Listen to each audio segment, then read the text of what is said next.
মাননীয় স্বরাষ্ট্রমন্ত্রী মেটা সংক্রান্ত কোশ্চেন যে মেটা উত্তর দেয় না এই সংক্রান্ত কোশ্চেন আপনি যদি জবাব দিতে পারেন প্লিজ।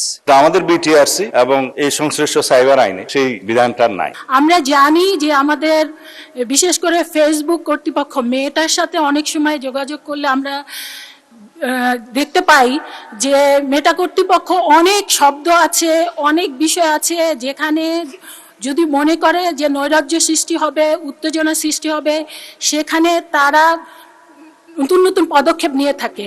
তো সেই ব্যাপারে আমাদের বর্তমান সরকার এবং মাননীয় স্বরাষ্ট্রমন্ত্রী কোনো ধরনের পদক্ষেপ নেবেন কিনা, এটাই হলো তার কাছে প্রশ্ন।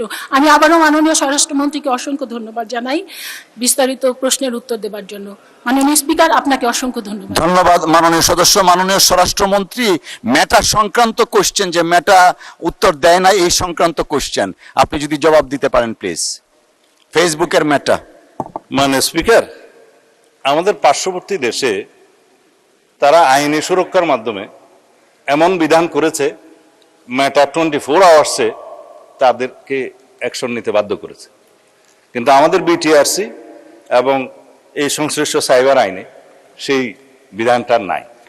আপনি মনে হয় লক্ষ্য করেছেন আমি জবাব দেওয়ার সময় বলেছি যে আন্তর্জাতিক প্রযুক্তি প্ল্যাটফর্মগুলোকে আমরা আরো সমন্বয় করে এই সমস্ত ক্ষতিকর কন্টেন্ট অপসারণের বিষয়টা একটা সময় নির্ধারণ করে দেব, যে এই সময়ের ভিতরে এই কন্টেন্টগুলো অপসারণ করতে হবে, সেই বিষয়টা আমরা আইনে রাখবো। যেহেতু এখনো পর্যন্ত আইনি বিধান নাই, তাদেরকে আমরা রিকোয়েস্ট পাঠালে, বিটিআরসি থেকে রিকোয়েস্ট পাঠালে আমরা বিভিন্ন অথরিটির কাছ থেকে বিটিআরসিতে দিই, বিটিআরসি সেটা ব্যবস্থা নিতে পারে না। তখন এই মেটা বলেন বা টুইট বলেন আরো যারা বলেন তারা বলে যে তোমাদের তো আইনটা ঠিক মতো নাই, সুতরাং আইনি কভার না থাকলে সেটা প্রেশার দেওয়া যায় না। সেই বিধানটা করবো মাননীয় স্পিকার, আমরা সেই আইনটা নিয়ে আসলে আপনারা দেখবেন। ধন্যবাদ।